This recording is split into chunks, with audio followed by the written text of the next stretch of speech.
Mapagpalang araw sa lahat. Share ko lang sa inyo itong gawa ko na chakra tattoo.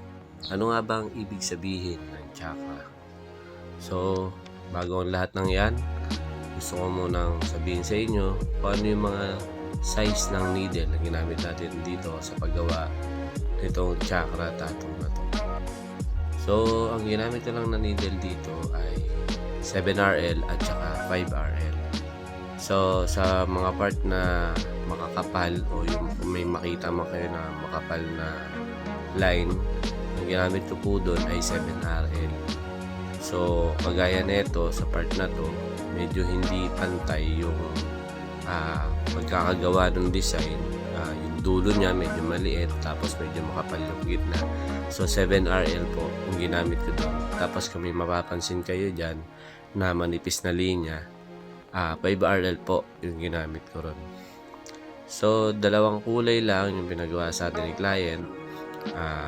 Black, tapos yung mga symbol na nasa loob ng mga chakra, pinagawa niyang red. So, mabalik tayo doon. Ano nga ba ang ibig sabihin ng chakra?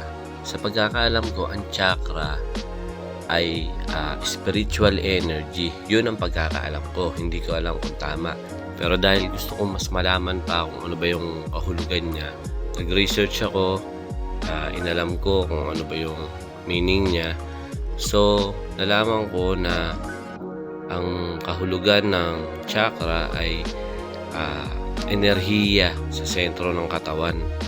So, yung sa iba naman, ang sabi, sumisimbolo sa buhay at lakas. Medyo tumama ako doon sa energy kasi sabi ko kanina, spiritual energy yung pagkakaalam ko.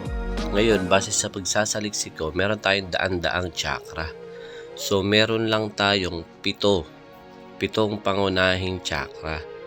Yun yung mga nasa sentro ng katawan natin, kagaya nasa pagitan ng mga mata natin, kung tawagin third eye.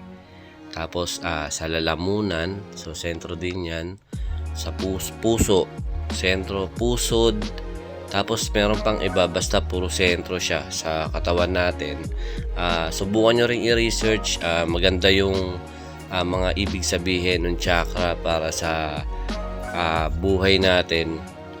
Konektado talaga siya. I-research nyo na lang din para mas malinawan kayo. So yun lang, maraming salamat sa panonood. Sana may naibahagi ako sa inyong maiksing kaalaman. Pa-subscribe ng ating YouTube channel at si LRP Tattoo. Hanggang sa mga susunod na video tutorial, maraming salamat.